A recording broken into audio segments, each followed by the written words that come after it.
కాసేపట్లో ప్రధాని మోదీ అధికారిక నివాసంలో తొలి కేబినెట్ సమావేశం జరగబోతోంది. ఈ సందర్భంగా 100 రోజుల టార్గెట్పై సహచరులకు మోదీ దిశానిర్దేశం చేయనున్నారు. పార్లమెంటు సమావేశాల నిర్వహణపై చర్చించి కొత్త ప్రభుత్వం కొలువుదీరిన వేళ ఉభయ సభలను ఉద్దేశించి ప్రసంగించాలని రాష్ట్రపతిని కోరనున్నారు. తొలి కేబినెట్లోనే కీలక నిర్ణయాలు ప్రకటించే అవకాశం ఉన్నట్టు తెలుస్తోంది. ఈ నెల 18, 19వ తేదీల్లో పార్లమెంటు ప్రత్యేక సమావేశాలు ఏర్పాటు చేసి సభ్యుల ప్రమాణ స్వీకారాలు నిర్వహిస్తారు. ఆ తర్వాత 20న లోక్సభ స్పీకర్ ఎన్నిక చేయనుండగా 21న పార్లమెంటు ఉభయ సభలను ఉద్దేశించి రాష్ట్రపతి ప్రసంగం ఉంటుంది. ఇక భారత ప్రధానిగా మూడవసారి నరేంద్ర మోదీ బాధ్యతలు స్వీకరించారు. రైతులకు ప్రాధాన్యం ఇస్తూ పీఎం కిసాన్ నిధి విడుదల దస్త్రంపై తొలి సంతకం చేశారు. దాంతో 9.3 కోట్ల మంది రైతులకు 20,000 కోట్ల ఆర్థిక సహాయం అందనుంది. ఈ సందర్భంగా తమ ప్రభుత్వం రైతుల సంక్షేమానికి కట్టుబడి ఉందన్నారు ప్రధాని మోదీ. రైతు సంక్షేమానికి సంబంధించి తొలి సంతకం చేసిన మోదీ రాబోయే రోజుల్లో వ్యవసాయ రంగ అభివృద్ధి, రైతుల సంక్షేమంపై తమ ప్రభుత్వం మరింత దృష్టి సారిస్తుందని వెల్లడించారు. ఢిల్లీ నుంచి మా అసోసియేట్ ఎడిటర్ మహాత్మా మరింత సమాచారం అందిస్తారు. మహాత్మా, 100 డేస్ యాక్షన్ ప్లాన్ ఎలా ఉండబోతోంది అండ్ ఫస్ట్ క్యాబినెట్లో ఏమైనా సంచలన నిర్ణయాలు తీసుకునే అవకాశం ఉందా?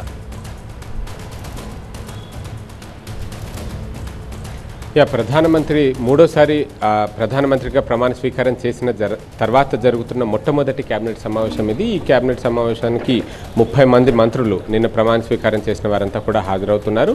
అయితే తొలి భేటీలో ఏ నిర్ణయం తీసుకుంటారు ఏంటి అన్న దాని మీద భేటీ ఎజెండా ఏంటి అన్నది బయటకైతే తెలియరాలేదు. కాకపోతే త్వరలోనే పార్లమెంట్ సమావేశాలను నిర్వహించుకోవాల్సి ఉంటుంది. పార్లమెంట్ సభ్యులుగా 18వ లోక్సభకి ఎన్నికైన వారంతా ప్రమాణ స్వీకారం చేయాల్సి ఉంటుంది. దాంతోపాటు ఈ సమావేశాల్లో బడ్జెట్ని సైతం అప్రూవ్ చేసుకోవాల్సి ఉంది. గతంలో జనవరిలో జరిగిన సమావేశాలు, జనవరి, ఫిబ్రవరి నెలల్లో జరిగిన పార్లమెంట్ సమావేశాల్లో ఓటాన్ అకౌంట్ బడ్జెట్ మాత్రమే ఆమోదమైంది. ఇప్పుడు పూర్తి స్థాయి బడ్జెట్ని ఆమోదించుకోవాలి. అప్పుడే ఫర్దర్గా ఈ ఆర్థిక అంశాలన్నిటికీ సంబంధించి ముందుకెళ్లే అవకాశం ఉంటుంది. బడ్జెట్ పాస్ అవడంతో ప్రభుత్వం బలం ఎంత అన్నది కూడా మనకు అక్కడే తెలిసిపోతుంది. ఎందుకంటే ఇది సంకీర్ణ ప్రభుత్వం, 240 మంది సభ్యులతో Bharatiya Janata party single largest పార్టీగా ఉన్నప్పటికీ ఇతర పక్షాల మద్దతుతోటే ఇప్పుడు ప్రభుత్వం ఏర్పడింది. కాబట్టి బడ్జెట్ పాస్ చేయడం అనేది ఆ ప్రభుత్వం ముందున్న ఒక సవాల్గా కూడా మనకు కనిపిస్తూ ఉంది. ఇకపోతే మోదీ సర్కార్ 3.0 ఒక దీర్ఘకాలిక లక్ష్యాలతో పాటుగా స్వల్పకాలిక లక్ష్యాన్ని కూడా నిర్దేశించుకుంది. దీర్ఘకాలిక లక్ష్యం 2047 నాటికి భారతదేశాన్ని అభివృద్ధి చెందిన దేశంగా తీర్చిదిద్దడమే, వికసిత్ భారత్ అన్న ఒక నినాదంతో ముందుకెళ్తున్నారు. అది సాధించే క్రమంలో ఎప్పటికప్పుడు కొన్ని స్వల్పకాలిక లక్ష్యాలను కూడా తమ ముందు పెట్టుకుని వాటిని పూర్తి చేసుకుంటూ ముందుకెళ్లాలని చెప్పి భావిస్తున్నారు. అందులో భాగంగానే ఈ 100 డేస్ ప్రణాళిక. ఆ 100 రోజుల ప్రణాళికలో భాగంగా ఏమేమి అంశాలను చేపట్టాలి, టేకప్ చేయాలి, అవి ఏ శాఖల్లో ఏ రకంగా ఉంటాయి, వాటిని 100 రోజుల్లో ఎలా పూర్తి చేయగలుగుతాం, వీటన్నిటి గురించి కూడా ఈ కేబినెట్ సమావేశంలో చర్చిస్తున్నట్టుగా మనకు తెలుస్తుంది. దీంతోపాటు పోర్ట్ఫోలియోల అలాట్మెంట్ ఇప్పటిదాకా జరగలేదు. అంటే ఇప్పుడు ఈ భేటీ తర్వాత ఎవరెవరికి ఏ శాఖలు కేటాయిస్తున్నారు అనేది వారందరికీ వివరించి చెబుతూ ఆయా శాఖల్లో తాను చూడదలుచుకున్న పురోగతి, ఇప్పటిదాకా ఉన్న స్టేటస్ ఏంటి, ఇవన్నీ కూడా వారికి వివరించి చెప్పే అవకాశం ఉన్నట్టుగా సమాచారం అందుతోంది. ఆ తర్వాత మనకి ఒక అరగంట గంట లోపు ఈ పోర్ట్ఫోలియోస్ అలాట్మెంట్కి సంబంధించిన ప్రకటన కూడా జారీ చేసే అవకాశం ఉంది. ఇందులో మిత్రపక్షాలకు ఇచ్చే శాఖలు, వారు కోరుతున్న శాఖలు ఏంటి, వీటన్నిటికి సంబంధించి ఇదివరకే ఆయా పార్టీల అధినేతలతో బీజేపీ అగ్రనాయకత్వం కూర్చుని చర్చలు జరిపి ఒక కంక్లూజన్కి, ఒక అభిప్రాయానికి కూడా వచ్చినట్టుగా తెలిసింది. అందులో తెలుగుదేశం పార్టీ కొంత ఇన్ఫ్రాస్ట్రక్చర్ రిలేటెడ్ పోర్ట్ఫోలియోలు తమకు కావాలని చెప్పి కోరినట్టుగా సమాచారం ఉంది. అందులో అర్బన్ డెవలప్మెంట్ కావచ్చు, లేకపోతే ఇతరత్ర. అలాగే కేంద్ర ఆర్థిక శాఖలో సహాయ మంత్రిత్వ శాఖను కూడా తెలుగుదేశం పార్టీ కోరుతున్నట్టు సమాచారం ఉంది. జేడీయూ నుంచి కొన్ని రకాల డిమాండ్స్ ఉన్నాయి. వ్యవసాయ శాఖ, లేకపోతే అలాంటి రూరల్ డెవలప్మెంట్కి సంబంధించిన డిమాండ్స్ ఆయా పార్టీల నుంచి ఉన్నాయి. ఇలా అందరి అభిప్రాయాలు, వారు కోరుతున్నవి ఏంటి, వాటిలో బీజేపీ ఎంతవరకు ఫుల్ఫిల్ చేయగలుగుతుంది. ఎందుకంటే కొన్ని కీ పోర్ట్ఫోలియోస్ మాత్రం తమతో పాటే ఉంచుకోవాలని బీజేపీ అగ్రనాయకత్వం భావించింది. అందులో రక్షణ శాఖ, హోంశాఖ, అలాగే విదేశీ వ్యవహారాల శాఖ, ఆర్థిక శాఖ, ఇలాంటి రైజినా హిల్స్ మీద ఉన్న కీ పోర్ట్ఫోలియోస్ అన్నీ కూడా బీజేపీ చేతిలోనే ఉంటాయి. సో ఈ క్రమంలో ఇప్పుడు కొత్త ప్రభుత్వంలో పోర్ట్ఫోలియోస్ అలాట్మెంట్ అన్నదే సర్వత్రా ఉత్కంఠ రేపుతోంది. కాసేపట్లో దానికి సంబంధించిన ప్రకటన కూడా విడుదల కానుంది. రైట్ మహాత్మా. ఢిల్లీ నుంచి ఆంధ్రప్రదేశ్కి వెళ్తే ఇక వరుస రివ్యూలతో టీడీపీ అధినేత చంద్రబాబు దూకుడు పెంచుతున్నారు. ఈ నెల 12న సీఎంగా ప్రమాణ స్వీకారం చేయనున్నారు చంద్రబాబు. ఏపీ కేబినెట్ కూర్పుపై ఆయన ఫోకస్ పెంచారు. పూర్తి స్థాయి కేబినెట్ కసరత్తు చేస్తున్నటువంటి ఆయన ఢిల్లీ నుంచి ఉండవల్లికి వచ్చినటువంటి ఆయన కూటమి నేతలతో చర్చలకి డేట్ ఫిక్స్ చేసుకున్నారు. రేపు పవన్ కళ్యాణ్ బీజేపీ నేతలతో చర్చిస్తారు. ఇక పెద్ద సంఖ్యలో ఎమ్మెల్యేల గెలుపుతో ఏపీ కేబినెట్ కూర్పు చంద్రబాబుకి ఇప్పుడు క్లిష్టంగా మారిందని చెప్పాలి. అయితే సామాజిక సమీకరణలో సీనియర్లతో పాటుగా పార్టీకి నిబద్ధతతో పనిచేసిన వారికి ప్రాధాన్యత ఇవ్వనున్నారు బాబు. కొత్త ఎమ్మెల్యేలకు కూడా కేబినెట్ లో స్థానం కల్పించనున్నారు చంద్రబాబు. ఈ నెల 12న ఉదయం 11:27 చంద్రబాబు ముఖ్యమంత్రిగా ప్రమాణ స్వీకారం చేయనున్నారు. ఈ కార్యక్రమానికి ప్రధాని మోదీ సహా బీజేపీ అగ్రనేతలు, సీఎంలు కూడా హాజరయ్యే అవకాశాలున్నాయి. దీనికి సంబంధించి గన్నవరం పరిధిలోని కేసరపల్లి దగ్గర ఏర్పాట్లు జరుగుతున్నాయి. 5 ఐఏఎస్ అధికారుల ఆధ్వర్యంలో పనుల పర్యవేక్షణ కొనసాగుతుంది. మరింత సమాచారం మా చీఫ్ రిపోర్టర్ ఎంపీరావు అందిస్తారు. ఎంపీరావు, చంద్రబాబు ముఖ్యమంత్రిగా ప్రమాణ స్వీకారం చేయనున్న నేపథ్యంలో అగ్రనేతలు ఎవరెవరు ఏపీకి రాబోతున్నారు అండ్ కేబినెట్ కూర్పు ఏ విధంగా ఉండబోతుంది?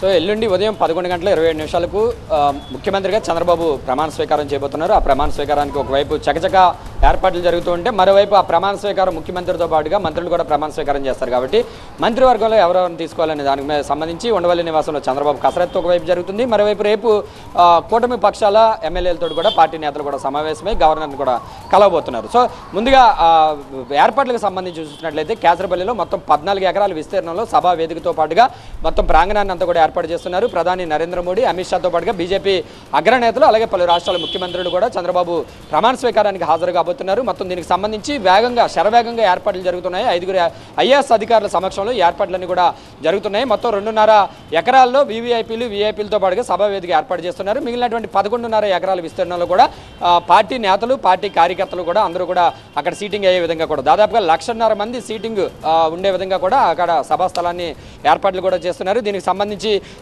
గన్నవరం ఎయిర్పోర్ట్లో ప్రత్యేకంగా హెలిప్యాడ్లు అంటే ప్రత్యేక విమానాలు, ప్రత్యేక హెలికాప్టర్లు వచ్చే వారి కోసం ప్రత్యేకంగా ఏర్పాట్లు కూడా గన్నవరం ఎయిర్పోర్ట్లో చేస్తున్నారు. అంతేకాకుండా ప్రాంగణం వద్దకు వెళ్ళడానికి ప్రత్యేకంగా రోడ్ల నిర్మాణం కూడా చేపడుతున్నారు. ఎందుకంటే అందరూ వచ్చేవారందరూ కూడా వీఐపీలు వస్తున్నారు కాబట్టి వారి భద్రతకు ప్రయారిటీ ఇస్తూ కూడా ఎక్కడ కూడా ఇరుకైన రోడ్లు లేకుండా సాఫీగా ఎయిర్పోర్ట్ నుంచి సభావేదిక వద్దకు సాఫీగా వెళ్ళడం, మళ్ళీ తిరిగి క్షేమంగా మళ్ళీ సేఫ్గా ఎయిర్పోర్ట్కి చేరుకునే విధంగా కూడా ఆ మార్గంలో కూడా సీసీ కెమెరాలు కూడా ఏర్పాటు చేసి భద్రతను పూర్తి స్థాయిలో కట్టుదిట్టమైనటువంటి భద్రత ఏర్పాట్లు చేస్తున్నారు. అంతేకాకుండా చంద్రబాబు సీఎంగా ప్రమాణ స్వీకారం చేసే రోజున మొత్తం రాష్ట్ర వ్యాప్తంగా ఉన్నటువంటి 26 జిల్లాల్లోనూ కూడా ప్రత్యేకంగా ఎల్ఈడి స్క్రీన్లు, చాలా ముఖ్యమైనటువంటి ప్రాంతాల్లో ఎల్ఈడి స్క్రీన్లు ఏర్పాటు చేసి ప్రజలందరూ కూడా ఈ ప్రమాణ స్వీకార కార్యక్రమాన్ని వీక్షించే విధంగా కూడా రాష్ట్ర ప్రభుత్వం ఏర్పాట్లు చేస్తుంది. సో ఈ ప్రమాణ స్వీకారం రోజున చంద్రబాబుతో పాటుగా తన క్యాబినెట్లో మొత్తం చంద్రబాబు కాకుండా 25 మంది మంత్రులకు అవకాశం ఉంటుంది. కాబట్టి పూర్తి స్థాయి కేబినెట్ తోటి ప్రమాణ స్వీకారం చేయించే విధంగా కూడా చంద్రబాబు కసరత్తు చేస్తున్నట్లుగా తెలుస్తుంది. దాంట్లో భాగంగానే కేబినెట్లోకి ఎవరెవరిని తీసుకోవాలి, మిత్రపక్షాలైనటువంటి కూటమిలో ఉన్నటువంటి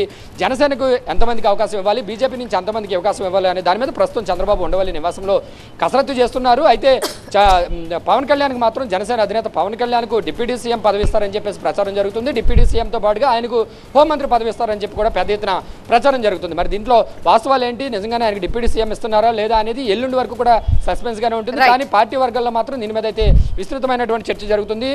మంత్రివర్గ కూర్పులకు సంబంధించి అన్ని రకాల సామాజిక వర్గాలతో పాటుగా సీనియర్లకు అలాగే మొదటిసారి ఎమ్మెల్యేలుగా గెలుపొందినటువంటి వారికి కూడా అవకాశం ఉన్నారు. మరోవైపు రేపు కూటమి పక్షాల ఎమ్మెల్యేలు అందరూ కూడా కలిసి చంద్రబాబును ఏకగ్రీవంగా కూటమి తరపున శాసనసభాపక్ష నేతగా ఎన్నుకుంటారు. ఆ తర్వాత గవర్నర్ని కలుస్తారు.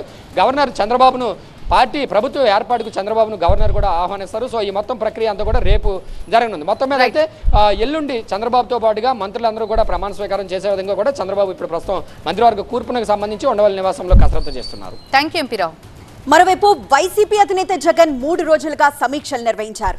ఇటీవల ఎన్నికల్లో గెలిచిన ఎమ్మెల్యేలు, ఎంపీలు, ఓడిన పలువురు నేతలు వరుసగా జగన్ను కలుస్తున్నారు.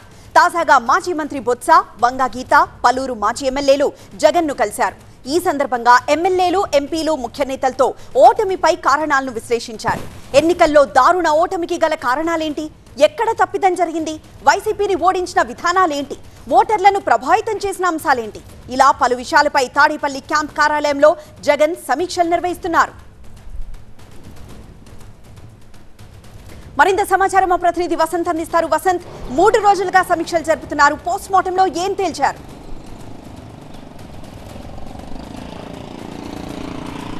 ఎన్నికల ఘోర పరాజయం తర్వాత వైఎస్ జగన్మోహన్ రెడ్డి పార్టీ ముఖ్య నేతలతోటి అలాగే అభ్యర్థులుగా బరిలో నిలిచినటువంటి నేతలందరితోటి వరుసగా భేటీ అవుతున్నారు. గత 3-4 రోజులుగా కూడా పార్టీ ముఖ్య నేతలు అలాగే ఎవరైతే మాజీ మంత్రులు, మాజీ ఎంపీలు, మాజీ ఎమ్మెల్యేలు ఉన్నారో వారందరితోటి ప్రత్యేకంగా భేటీ అవుతూ ఉన్నారు. ప్రధానంగా ఓటమి గల కారణాలకు సంబంధించి అభ్యర్థులతో అడిగి తెలుసుకోవడంతో పాటుగా ఇటు ఓటమి తర్వాత జరిగినటువంటి పరిణామాలపైన కూడా పార్టీ ముఖ్య నేతలను అడిగి తెలుసుకుంటున్నారు. ప్రధానంగా పోలింగ్ ప్రక్రియ ముగిసిన నాటి నుంచి కూడా రాష్ట్ర వ్యాప్తంగా వైఎస్ఆర్ కాంగ్రెస్ పార్టీ శ్రేణుల లక్ష్యంగా జరుగుతున్నటువంటి దాడులు కావచ్చు, ఓటమి గల కారణాలకు సంబంధించి ప్రధానంగా నేతలందరినీ కూడా అడిగి తెలుసుకుంటాను. ఇక మరోవైపు ఓటమికి సంబంధించినటువంటి అన్ని అంశాలకు వారితోటి మాట్లాడటంతో పాటుగా వారి నుంచి అన్ని వివరాలు తెలుసుకోవడంతో పాటు భవిష్యత్తులో ఎలా ముందుకు వెళ్ళాలి అనే అంశాలపైన కూడా వారికి ప్రధానంగా దిశానిర్దేశం చేస్తాను. వైఎస్ఆర్ కాంగ్రెస్ పార్టీ స్థాపించిన నాటి నుంచి కూడా గెలుపు ఓటములు కావచ్చు, అలాగే అనేక ఒడిదుడుకుల నడువున పార్టీ ప్రయాణం కొనసాగినటువంటి నేపథ్యంలో ఎవరు కూడా ఆందోళన చెందాల్సినటువంటి అవసరం లేదు. ఖచ్చితంగా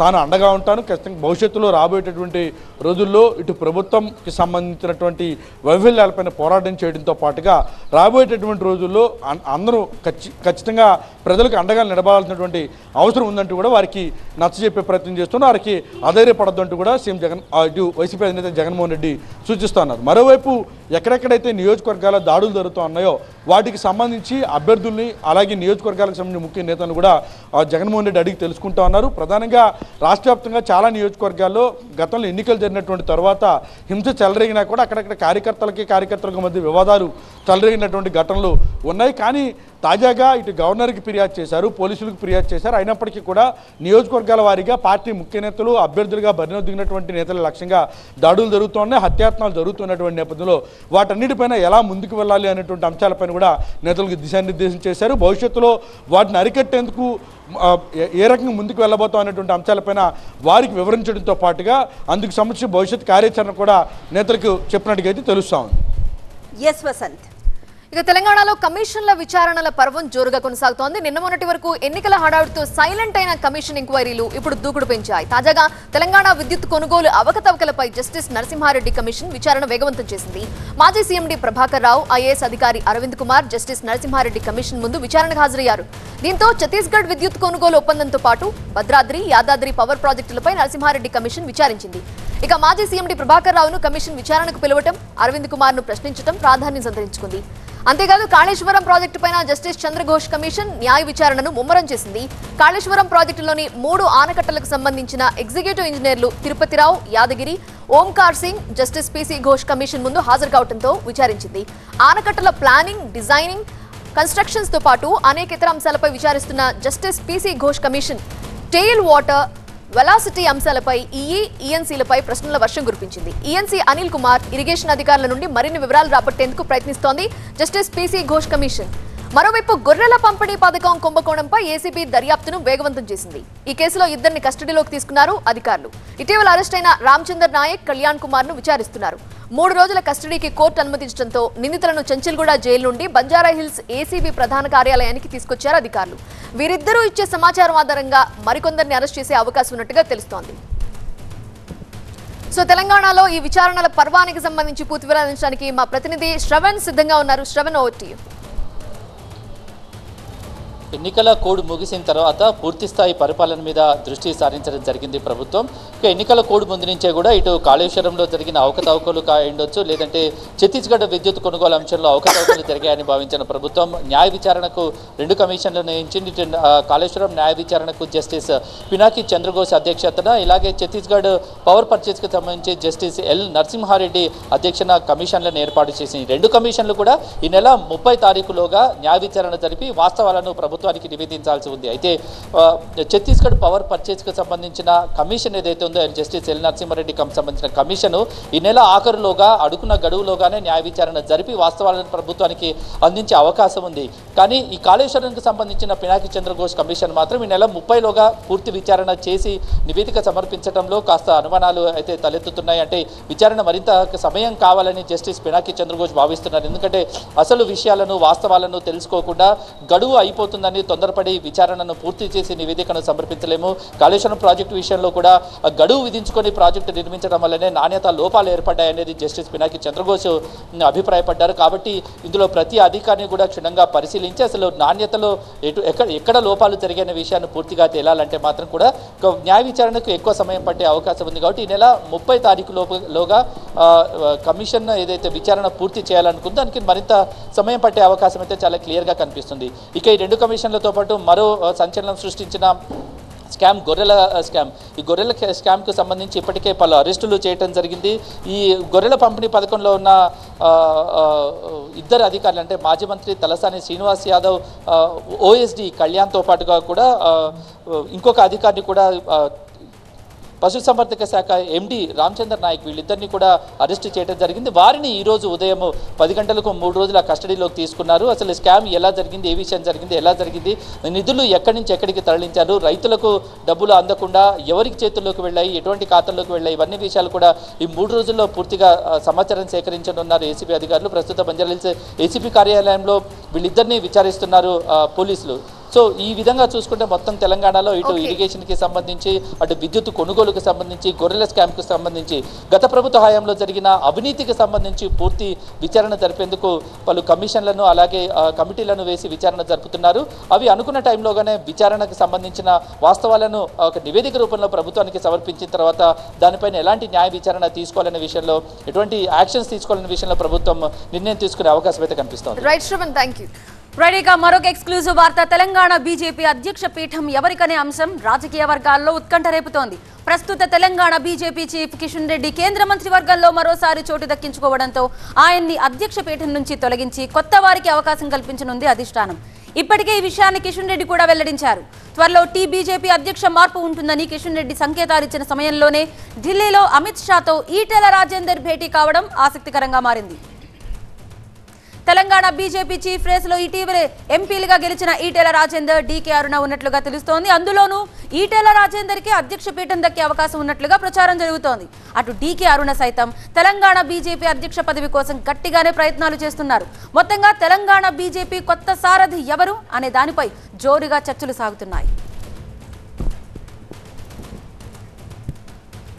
మా ప్రతినిధి విద్యాసాగర్ మరింత సమాచారం అందించడానికి లైవ్ లో సిద్ధంగా ఉన్నారు. విద్యాసాగర్, నిజంగానే ఇప్పుడు అమిత్ షా ఈటెల రాజేందర్ భేటీ తర్వాత ఎక్కువగా అవకాశం ఈటెల రాజేందర్కి ఉంటుందన్న ప్రచారంలో ఎంతవరకు వాస్తవం ఉంది? ఇక డీకే అరుణ వైపు నుంచి కూడా ఎలాంటి ప్రయత్నాలు జరుగుతున్నాయి? వీరిద్దరూ కాకుండా ఇంకా ఎవరైనా ఉన్నారా లిస్టులో?